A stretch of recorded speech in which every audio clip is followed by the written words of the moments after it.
Boa noite, Rodolfo Andrade, hoje direto da redação do Jornal Giro, tudo bom? Boa noite, Adriano, boa noite a todos os nossos amigos do Giroplay Noite. É um prazer, mais uma vez, estarmos encerrando a semana hoje ao lado de dois grandes nomes, aliás, da ciência política e do direito. E o assunto de hoje, Adriano, é o assunto da prisão do Fabrício Queiroz, ex-assessor do senador Flávio Bolsonaro do Rio de Janeiro, que é filho do presidente da República, Jair Bolsonaro. Então, para tratar desse assunto, tanto da área política quanto da área criminal, está conosco o advogado Dr. Leonardo Pantaleão, da Pantaleão Advogados Associados. Boa noite, doutor. Boa noite, é um prazer estar aqui, quero agradecer o convite e espero poder contribuir para enriquecer esse debate. Obrigado. Também está conosco o professor Rodrigo Prando, cientista político da Universidade Presbiteriana Mackenzie. Boa noite, professor. Muito boa noite a todos aí da equipe técnica, ao meu colega aqui que vamos dialogar, ao entrevistador. Um cordial abraço a todos vocês e aqueles que nos acompanham nas plataformas digitais. É isso aí, Adriano. Essa mesa refinada, essa mesa, vamos assim dizer, virtual, bem formada, com grandes nomes, tanto do direito quanto da ciência política, Adriano. Esse programa de hoje promete, hein, Rodolfo Andrade? A gente entrou um pouquinho atrasado, mas a gente compensa, claro, o nosso tempo a partir de agora. Rodolfo, pode dar início à nossa programação, dar início aí a esse debate e a gente vai interagindo aqui e conforme for surgindo dúvida, perguntas, questionamentos, a gente segue aqui também do lado de cá do nosso estúdio. Bora lá? Bora lá. Eu vou começar falando do direito, né? O Ministério Público do Rio de Janeiro, ele pediu a prisão em novos elementos do Fabrício Queiroz, o tão famoso Aonde Estava Queiroz, né? Doutor Leonardo, o que há de novo para a prisão do Fabrício Queiroz? Pelo que se tem sido divulgado, me parece que o Ministério Público atribui ao Fabrício Queiroz, mesmo isolado assim, do mundo de uma forma geral, ainda uma atividade de coordenação, uma atividade de determinação sobre o que deve ser feito ou não deve ser feito em determinadas situações. Então, de acordo com a investigação, isso fomentou a hipótese de estar havendo influenciamento, estar havendo constrangimento a possíveis testemunhas, e isso então poderia atrapalhar, causar algum tipo de tribulação dentro da marcha processual, da marcha investigatória. Então, isso, se comprovado, daria ensejo a uma custódia preventiva, uma prisão preventiva, porque solto ele estaria comprometendo o desenrolar da investigação. Então, basicamente, esse foi o fato novo que teria gerado o pedido do Ministério Público e, consequentemente, o acatamento desse pedido e a determinação por parte do juiz lá do Rio de Janeiro. Agora vamos ouvir o reflexo na área política. Professor Rodrigo Prando, na área política, reflexos da prisão de Fabrício Queiroz.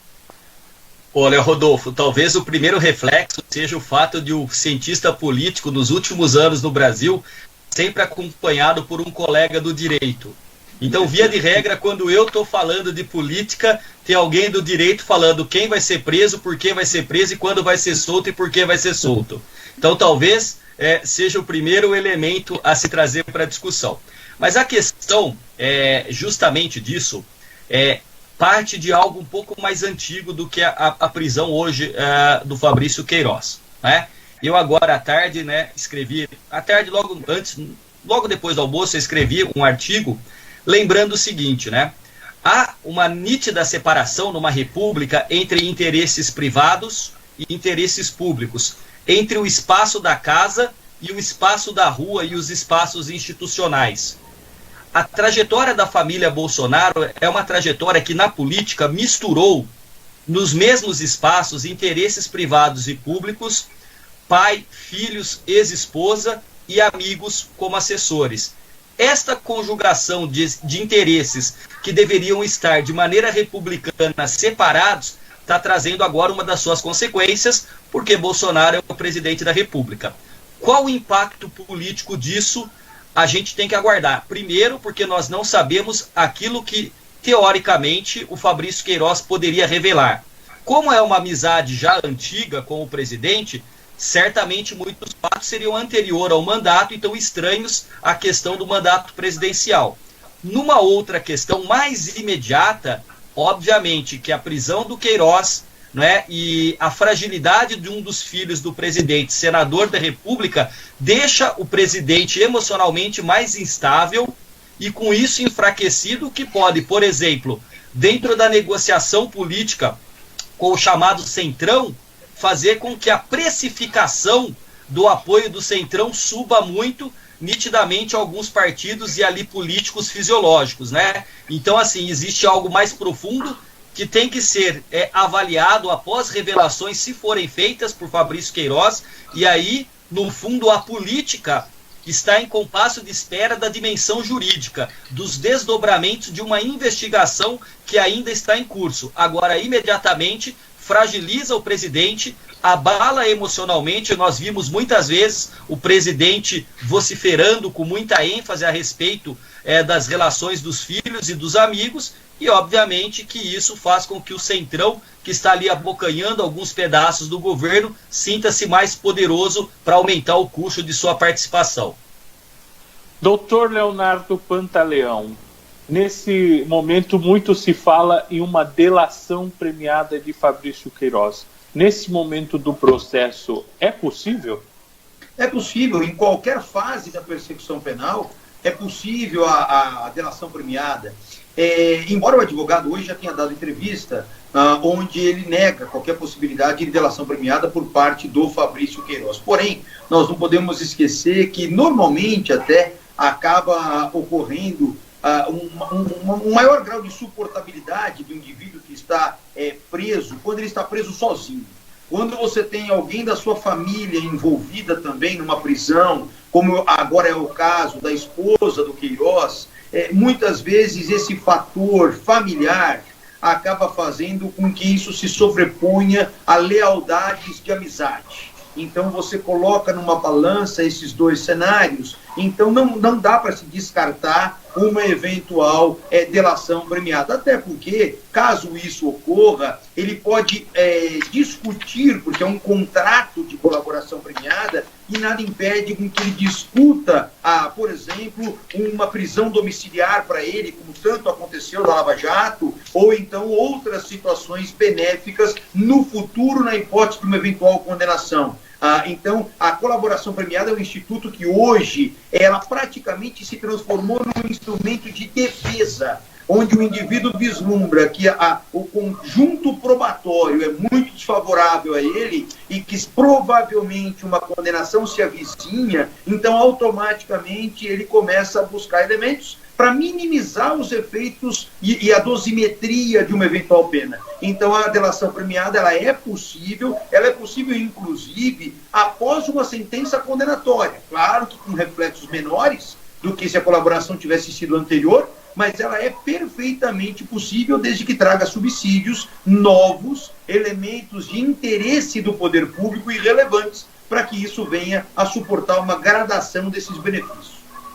Professor Rodrigo, diante do fato logo cedo da prisão do Queiroz, vamos assim chamá-lo como o povo o chama na rua, já alguns senadores mais conservadores quanto à questão de moralidade, de legalidade, pediram a reabertura do processo de cassação do senador.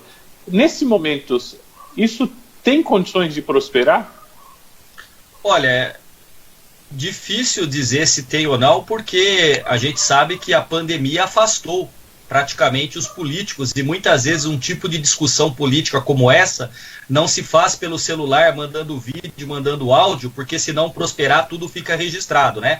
Então, assim, tendencialmente o afastamento do Senado da República, que tem feito ali suas sessões, não com a mesma ênfase e o mesmo empenho, como se estivéssemos no estado de normalidade, pode arrefecer. Agora, sem dúvida nenhuma, que na política existe uma disputa de poder. E assim que os adversários percebem alguém fragilizado por alguma questão, inclusive jurídica, vão para cima para tentar capitalizar, como muitas vezes o próprio presidente Bolsonaro e seus filhos fizeram em relação também, ironicamente, à cidade de Atibaia e ao sítio do Lula, que não era do Lula e que era do Lula e que acabou marcando de maneira indelével a lindíssima cidade de Atibaia. Então, ao menor sinal de fragilidade, os atores políticos começam a explicitar as suas ações. Então, pode ser, mas eu acho que uma cassação neste momento talvez não esteja no panorama mais imediato. Agora, já que a gente está no bate-papo, eu tenho uma curiosidade, eu gostaria de fazer uma pergunta para o Leonardo, se vocês me permitem. É possível? Claro, fique à vontade. Aqui então, nós não estamos num debate, nós estamos aqui fazendo um bate-papo sobre o assunto. Fica à vontade, doutor Leonardo, também, se quiser fazer uma pergunta para o professor Rodrigo, fique à vontade. Então eu vou tomar o uso da palavra mais um minutinho, para perguntar. Eu tive um estranhamento pelo fato da prisão hoje pela manhã não ter sido realizada pela Polícia Federal, não é? Pelo que nós lemos aí pelas informações, foi a Polícia Civil do Estado de São Paulo que fez a prisão.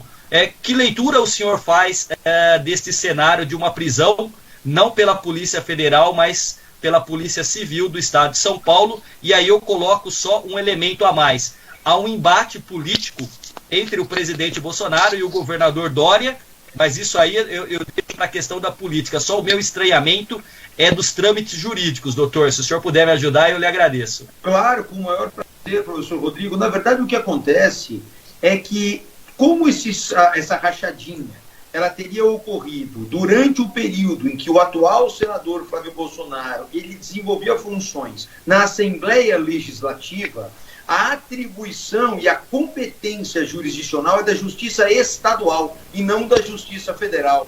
Por essa razão é que nós pensamos que, a partir do instante que a competência é da Justiça Estadual, todos os órgãos de segurança também são estaduais, envolvidos nessa questão. Por isso que nós temos o GAECO do Rio de Janeiro atuando firmemente nessa investigação, e aí, automaticamente, o GAECO do Rio de Janeiro, quando conseguiu a determinação da prisão, entra em contato com o GAECO de São Paulo, que, por sua vez, aciona a Polícia Civil de São Paulo para poder cumprir o mandato. Nós não estávamos falando, nesse caso, de algo que estivesse sob a atribuição da Polícia Federal, tampouco sobre a competência da Justiça Federal. Por essa razão é que a Polícia Federal não foi cumprir o mandato, e sim a Polícia Civil. Obrigado. Imagina, é um prazer. É uma excelente pergunta. Obrigado, professor, pela pergunta. Doutor, nessa questão, nós sabemos que esse momento é um momento de pandemia. Alguns presos estão tendo direito à liberdade provisória, vamos assim dizer, a liberdade provisória, seja com acompanhamento por uma tornozeleira eletrônica. É sabido que o Queiroz ele possui um câncer gravíssimo, ele faz o tratamento de um câncer. Nessas condições, doutor, o Queiroz conseguiria uma liberdade provisória, um monitoramento por uma tornozeleira eletrônica, levando em conta o seu quadro de risco? Nós não podemos nunca esquecer que a função do direito penal e do processo penal não é uma função de vingança, né? Então, o que acontece? Toda vez que nós temos alguém, seja ele quem for, submetido ou acometido a um problema sério de saúde, que exige um determinado tratamento, e o Estado não tem condições de oferecer esse tratamento necessário dentro das unidades prisionais, é perfeitamente possível que haja, então, a flexibilização do rigor dessa prisão, determinando, por exemplo, uma prisão domiciliar. Não precisa nem ser uma liberdade provisória, mas sim uma prisão domiciliar para que no seu ambiente doméstico, às vezes um ambiente, nós sabemos que o ambiente do sistema prisional é absolutamente deletério, é absolutamente insalubre, que muitas vezes não é compatível com alguém que está precisando de determinados cuidados médicos. E aqui eu dou um exemplo, já tive muitos casos de clientes que eram pacientes de quimioterapia, por exemplo, e não era possível desenvolver esse tratamento dentro da unidade prisional. Então, não há como. O direito e o Estado tem que zelar pela integridade física, tem que zelar pela saúde, tem que zelar pela dignidade do custodiado. Então, havendo uma incompatibilidade entre aquilo que ele precisa e aquilo que o Estado pode ofertar, sem dúvida alguma, isso comprovado através de exames médicos, através de atestados, de perícias, inclusive do próprio poder público em relação a esse assunto, ele pode sim ser beneficiado com uma situação de uma prisão domiciliar ou até mesmo, em um caso mais abrangente, uma liberdade provisória devidamente monitorado, como você bem colocou, com tornozeleiras, para que seja fiscalizado o seu deslocamento. Professor Rodrigo, nós percebemos que os eleitores do presidente Bolsonaro, do Flávio, do Eduardo, enfim, do Carlos, eles estão muito ativos nas redes sociais. E eu andei monitorando desde cedo, desde as 6 e pouco, a hora que eu recebi a notícia de uma fonte da polícia, que não se vê muita movimentação. Isso impactou o eleitorado do presidente? Olha, o eleitorado eu não sei, mas os ativistas das redes sociais certamente estão esperando que alguém dê o direcionamento e a indicação de como discutir isso. Eu já vi, inclusive, um post que foi compartilhado nas redes, né, especialmente nessas redes de apoio bolsonarista, que dizem o seguinte: segue o jogo, eu votei em Bolsonaro e não no Queiroz. A grande questão que se coloca é que muitas vezes aquele militante convicto não vai ser demovido da sua convicção, da sua ideologia, por fatos, por dados. Ele continua fiel àquilo que ele acredita e o único capaz de julgar a sua própria conduta é sua consciência. Desculpa? Não. É a redação aqui. Pode continuar. Entendi. Desculpa. Então, se a gente formos pensar a partir da ótica da militância política, sejam lulistas ou bolsonaristas, muitas vezes as convicções são muito mais fortes do que a própria ideia dos dados, dos fatos que se apresentam ao observador e ao analista. Então, é certo que o presidente possui, até o momento, uma base de cerca de 30% de apoio daqueles que consideram o seu governo ótimo e bom. E muito mais consideram o governo ruim e péssimo. Mas esta base está muito enraizada nesta cultura das redes sociais, que é uma cultura de superficialidade, de muita agressividade e dos memes e da lacração. Então, provavelmente, para que isso ganhe as redes, eles estão aguardando os formuladores dessas lacrações, desses memes, para compartilhar. Vale também ressaltar que não faz muito tempo, muitos desses deputados ativos sofreram visitas de busca e apreensão também da Polícia Federal. Então as redes bolsonaristas estão tanto quanto desarticuladas e temerosas nesse momento. Doutor Leonardo, nessas questões, é possível a responsabilização do senador Flávio Bolsonaro, que ele vem negando desde o começo que estourou essa questão dessas investigações, ele vem negando sua participação, mas é sabido que o Queiroz é braço direito dele. E outra questão, caso ele seja responsabilizado, ele poderá ser condenado ou tem que esperar o fim do mandato para continuar? Ele goza de algum foro nesse momento?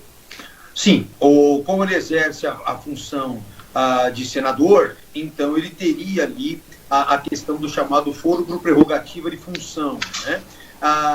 Porém, o que deve ficar muito claro é que no momento em que ele desenvolveu essa conduta, ele era um deputado estadual. Portanto, enquanto deputado estadual, ele responde na forma que a legislação impõe a deputados estaduais, considerando que o próprio Supremo, recentemente, ele acabou entendendo e definindo que o foro competente é aquele no qual o indivíduo praticou aquelas condutas e não aquele que ele se assumiu posteriormente. Agora, a questão toda em relação à sua responsabilização vai depender do acervo probatório, daquilo que ficar amealhado. Aqui uma questão interessante. Qual é o aspecto interessante que eu retrato aqui? Nem toda rachadinha é crime. Esse é um paradigma que precisa ser quebrado. E eu dou aqui um exemplo para ficar muito fácil, né? Para a gente poder entender um pouquinho. Né? Veja só, imagine que eu seja um parlamentar e eu efetue um convite a alguém a trabalhar no meu gabinete. E eu simplesmente digo para essa pessoa, olha, o seu salário que a casa parlamentar remunera para essa função, vou dar um exemplo aqui aleatório, nem conheço especificamente os valores, mas vamos imaginar que seja 10 mil reais. Porém, eu preciso que você me devolva 5 desses 10 mil reais. Você fica com 50% e me devolve 50%. Você está de acordo com isso? Existe algum problema para você? Aí o indivíduo vira e fala assim, olha, não existe nenhum problema, eu aceito, não há problema algum, eu lhe devolvo. Ora, me parece que numa situação como essa, é um acordo entre as partes que não está havendo lesão ao erário, uma vez que aquele numerário sairia de toda forma ao erário, e não está havendo, e aí é o ponto principal, não está havendo nenhum tipo de ameaça, de constrangimento, de exigência contra aquela pessoa. Então é um acordo por si só. É diferente, e aqui eu dou um outro exemplo, para ficar muito claro também.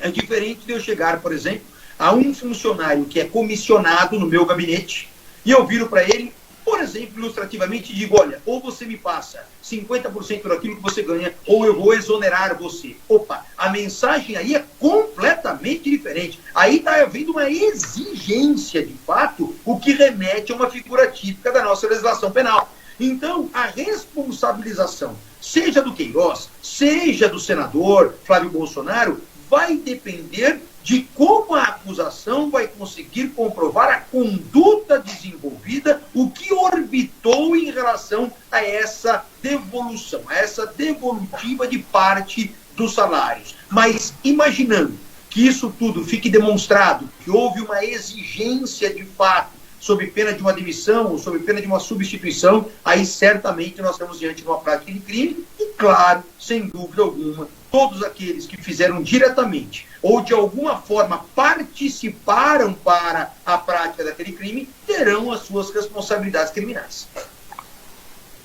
Eu vou discordar um pouco do senhor, doutor, claro, porque eu acho que é imoral no meu ponto de vista. Mas nem tudo que é imoral é ilegal. Né? É o que eu ia colocar também. Eu vejo como... Me permita só uma sem problema, é só uma discordância assim. Né? Não, é só essa discordância. Talvez te ajude no raciocínio. Tô gostando, hein? Exime, e olha que interessante isso. Isso não exime, em qualquer dos cenários que eu ilustrei, uma eventual responsabilização por improbidade administrativa. Sem problema. Mas na parte criminal, no direito penal existe aquela ideia do princípio da legalidade. Não há crime sem lei anterior que o defina. Então, se a conduta não se amolda naquele tipo penal, eu não posso encaixá-la ali. Percebe? Então é por isso que eu disse, como o crime exige, até uma redundância, né? Como o crime impõe a exigência de uma vantagem indevida, a mera solicitação não se encaixa. Politicamente, professor, como é que isso se procede? E aí que está a beleza do universo do direito e da política, da sociologia, que não são ciências exatas. Perfeito. O colega, enfim, o doutor doutor Leonardo coloca algo que é realmente muito claro e objetivo. Não é crime, mas eu também não creio que seja moral, eu não creio que seja eticamente sustentável. Daí, o direito vai legislar a partir daquilo que está na letra da lei. Inclusive porque o direito é posterior à constituição da sociedade. Né? Em termos de mudança do estado de natureza para a vida no estado e a legislação, ela acompanha a evolução histórica. Então, o que hoje na fala do doutor, não é crime, daqui a 5 anos pode ser considerado por pressão da sociedade e da opinião pública. De qualquer maneira, a grande questão seria o seguinte: para que um deputado, que um senador ou que um político tem um assessor? Obviamente, para ele fazer um bom serviço em termos republicanos e devolver à sociedade aquilo para que ele foi eleito, e a competência técnica do assessor, a capacidade de liderança, a capacidade intelectual estaria a serviço de uma função muito nobre que é pública. Então veja, se você faz um combinado de se você me devolver 50% você estará, pode não ser contra a lei, mas para mim é ética e moralmente condenável. Agora, de qualquer maneira, essa é uma questão muito característico do paradoxo que existe numa sociedade como a brasileira, em que muitas vezes a lei é uma coisa... Eu tenho aqui, ó, ontem eu mostrei no programa, eu tenho aqui a Constituição, tá aqui, ó, a Constituição. A Constituição ela é lindíssima, ela é belíssima. Por exemplo, o doutor colocava que qualquer pessoa, como por exemplo Queiroz, doente grave de câncer, necessitado de quimioterapia, pode ter do Estado o direito de ser tratado em casa e ser monitorado e tudo mais. Mas será que na realidade penal brasileira todos os detentos têm a condição de um advogado que busque isso por eles? Então vejamos de novo, há uma diferença entre a prática social e política e o direito. Agora, o direito serve como grande farol que ilumina aquilo que pode ser feito. O problema no Brasil é que muitas vezes o que não pode, pode. E o que pode, não pode. A ponto de uma vez um menino da Alemanha vir para a universidade aqui para o Mackenzie e ele perguntou para a professora que era responsável pelas relações internacionais: professora, ele já estava começando a falar um pouco de português, professora, o que é proibido? Aí a professora respondeu: proibido é o que não pode ser feito. Aí ele falou: e o que é expressamente proibido? Porque eu li uma placa expressamente proibido estacionar. Aí ela respondeu: é o que não pode fazer de jeito nenhum. Você entendeu? Ele: não. Porque para um alemão é muito nítido o que pode e o não pode. Só nós, brasileiros e outras culturas, temos o espaço do jeitinho e da malandragem. Então, o que o doutor coloca é sociologicamente enquadrado na flexibilidade que nós chamamos de jeitinho de malandragem, ainda que nesse momento não seja contra a lei. Doutor Leonardo, a malandragem no direito, como que se resolve? Ué, depende, porque é aquilo que todos falam, né? Existem as chamadas brechas na lei.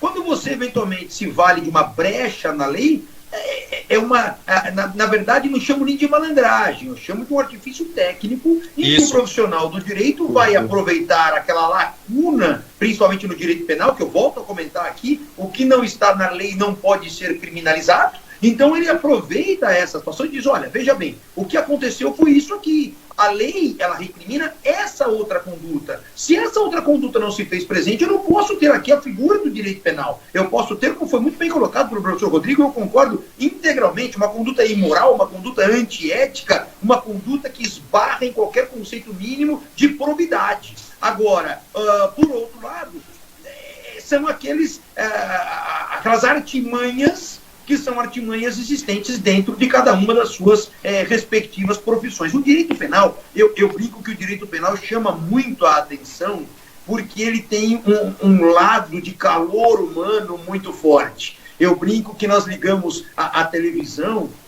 e nós não vemos ninguém anunciando lá em qualquer jornal ou qualquer outra situação, dizendo: olha, hoje foi assinado um contrato de locação entre fulano e Beltrano. Quer dizer, porque isso não dá aquele calor, aquela coisa toda. O direito penal, ele é da natureza humana, quer dizer assim, aquela ideia do Estado, e nós já tivemos épocas outrora em que o direito penal, ele era, nós tínhamos ali até a própria lei de Italião no passado, nós tínhamos ali o olho por olho, dente por dente, né, que muitas vezes é aclamado até hoje, né, e as pessoas às vezes não param para pensar: poxa, mas se já existiu lá atrás e foi modificado, é que não deu certo lá atrás. Por que daria certo hoje? né? Quer dizer assim, então, são situações que trazem realmente um fervor muito grande dentro do direito penal. É por isso que a gente, agora há pouco nós falávamos sobre redes sociais, internet, daí por diante. Você abre as redes sociais, o que você encontra de jurisconsultos é um negócio impressionante a partir do momento que você se depara com casos de repercussão, né? Agora, acima de tudo,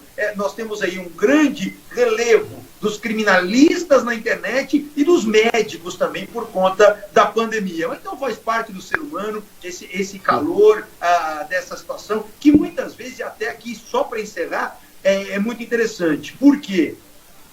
Muitas vezes eu comento com alguém, olha, fulano foi condenado a pagar uma cesta básica por conta daquele comportamento. É natural das pessoas, assim, nossa, mas cesta básica, olha, essa impunidade é que mata o Brasil. Você fala, não, pera um pouquinho, acho que você não entendeu. Eu disse que ele foi condenado. Ah, não, mas essa condenação de cesta básica, isso aí nada é a mesma coisa. Tem-se a ideia de que o direito penal necessariamente tem que ter a reclusão do indivíduo dentro do sistema prisional, até por aquela ideia de vingança. É por isso que as coisas vão gerando esses debates, que são muito bacanas, são muito intensos, e é exatamente as dissonâncias de ideias que fazem, como o professor também colocou muito bem, que fazem com que a ciência jurídica evolua. Isso é extremamente importante para que ele possa servir a sua finalidade, que é atender ao contexto social.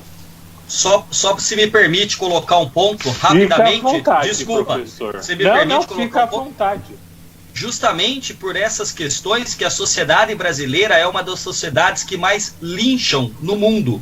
Porque o linchamento é a descrença no direito, no Estado de Direito, né, no governo, de acreditar que ele vai atuar de maneira imparcial e para todos. Então você tem grupos que são vigilantes, que se colocam na condição de vigilantes, de policiais, de acusadores, de julgadores e, via de regra, também de executores. Então o Brasil é uma das sociedades que mais lincham.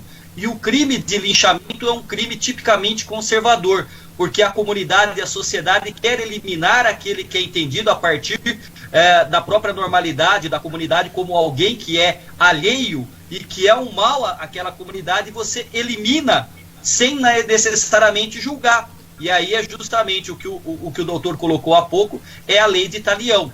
Obviamente que nós, em termos de civilização, evoluímos a fim de que não se confunda direito com vingança. E é por isso que um dos textos que mais comentaram quando o presidente Lula foi preso, eu escrevi: eu não estou feliz e não estou triste. O presidente arca com a sua história e sua trajetória, mas eu não creio que nenhum cidadão deveria comemorar a prisão de outro. Não é? Eu acho que a sociedade deveria evoluir para que nós não tivéssemos que ter esses debates. E o que o colega coloca, né, o doutor Leonardo coloca, que os médicos e hoje os advogados estão sentindo, que pululam na internet, eu sinto isso há 15 anos que eu falo de política, porque todo mundo se acha na condição de discutir política porque vivencia. De novo, essa é a beleza, mas a dificuldade de fazer as ciências sociais, como o direito, a política e a sociologia. Sem dúvida.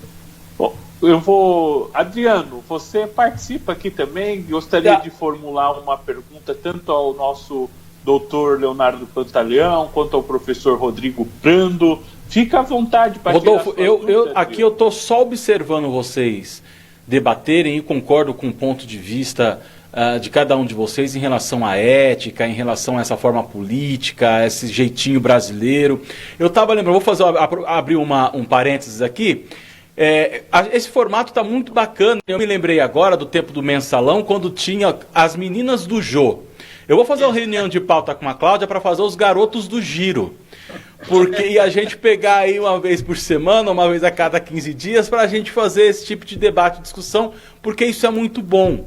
Eu acho que é o que precisa muito dessas análises, né? Um ponto de vista de um lado, de outro, e a gente tentar entender como funciona todo esse universo de política, né? De leis, de sistema que a gente vive, que a maior parte da população, ou a população da grande massa não consegue entender, não consegue enxergar, né?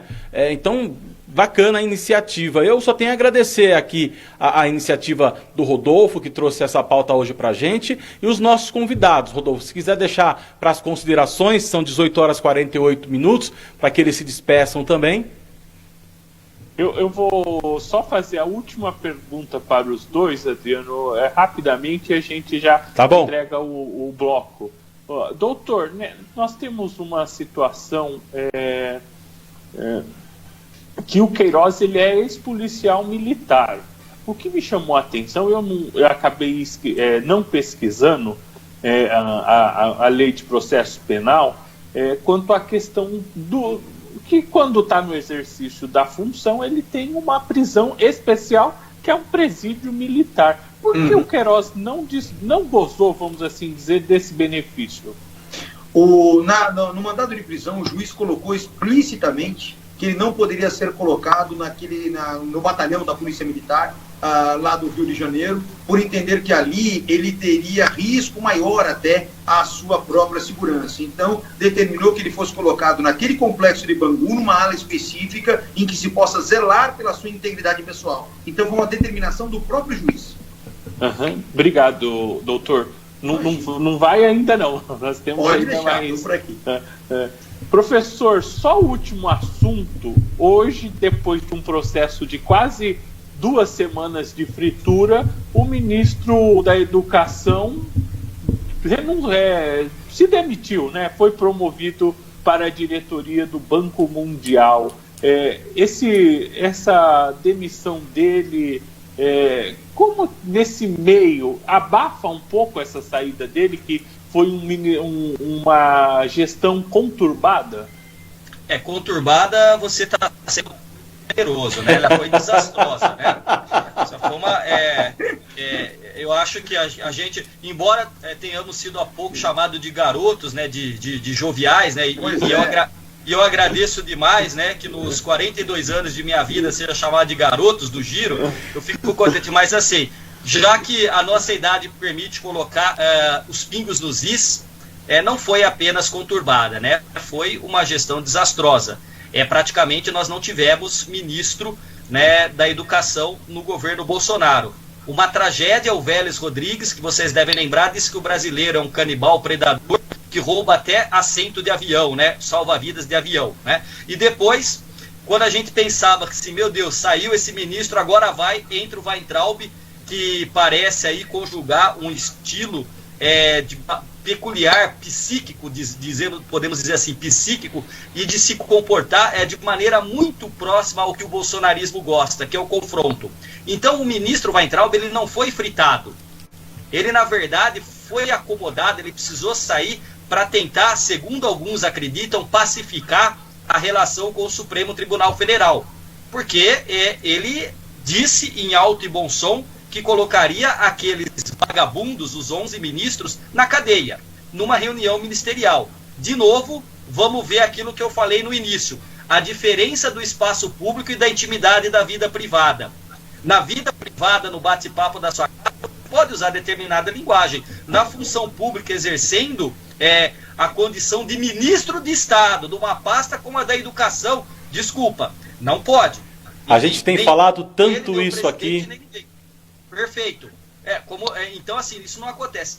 A questão é que eu imaginava porque, assim, via de regra, eu termino a minha semana de aulas e atividades docentes na quinta-feira, que é hoje. Aí, sexta-feira, eu fico lendo, fico escrevendo, fico pesquisando para estar preparado para a próxima semana. E quase toda sexta-feira, o ministro saía, o ministro pedia demissão, alguma coisa acontecia. No domingo tem live do presidente, tem manifestação. Então, vamos perceber que tudo isso faz parte de uma lógica muito clara em que o confronto na política assumiu para si de que o adversário não é um adversário com o qual eu tenho que dialogar, com o qual eu tenho que conviver, porque em políticas, em situações políticas, quem é seu adversário hoje pode ser seu aliado amanhã. Quando você transforma o adversário em inimigo faz parte da lógica bélica, da guerra, inimigo tem que ser eliminado.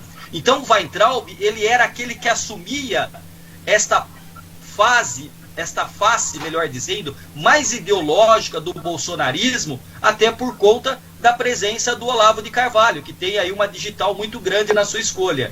Então, assim, espera-se que o novo ministro tenha, no mínimo, competência técnica. E ele não está sendo mandado para o Banco Mundial, ele quer. Se ele vai, é outra coisa, que a indicação não é tão simples. No Banco Mundial, você não fica com o guarda-chuva cantando e achando que, gerando meme na internet, você vai ter uma cadeira no Banco Mundial. A pegada é outra. Dr. Leonardo Pantaleão, eu quero agradecer a sua participação aqui conosco, nesse novo formato de giro, do Giroplay Noite. Faça suas considerações finais, doutor. Eu quero simplesmente agradecer esse convite, de poder participar de um debate tão enriquecedor como esse, um bate-papo gostoso, com tanta informação. Agradecer e parabenizar o professor Rodrigo também pelos esclarecimentos todos aí na área da ciência política e me colocar à disposição para eventualmente estarmos novamente aqui discutindo e esclarecendo o máximo que eu puder fazer dentro desses aspectos jurídicos. Professor Rodrigo Prando, suas considerações finais e obrigado mais uma vez pela sua participação. Eu que agradeço a você, a toda a equipe que fica nos bastidores. Também faço das palavras do doutor Leonardo as minhas, agradeço esse debate enriquecedor e eu acho que é isso que nós precisamos no Brasil, debater, dialogar e até mesmo discordar sem agressividade, sem irmos para este confronto que tem solapado as bases da democracia e da civilidade entre os brasileiros. Portanto, eu agradeço, fico, como já disse ontem, à disposição. Foi um prazer conhecer o Leonardo e você hoje, Rodolfo, porque o nosso colega já havia trabalhado comigo ontem aqui numa live também, aqui numa discussão. Muitíssimo obrigado, meu mais forte e cordial abraço a vocês e àqueles que nos acompanharam. Obrigado, professor Rodrigo Prando, cientista político da Universidade Presbiteriana Mackenzie, ao doutor Leonardo Pantaleão, da Pantaleão Advogados Associados. Nosso muito obrigado e até breve. Boa noite aos senhores. Boa noite. É isso aí, pessoal. Quero mais uma vez agradecer também cada um de vocês, né? Muito obrigado pela participação, programa maravilhoso. E a vocês de casa que nos acompanharam, obrigado também pela sua audiência, viu? Não esqueça de compartilhar a nossa programação, a nossa live,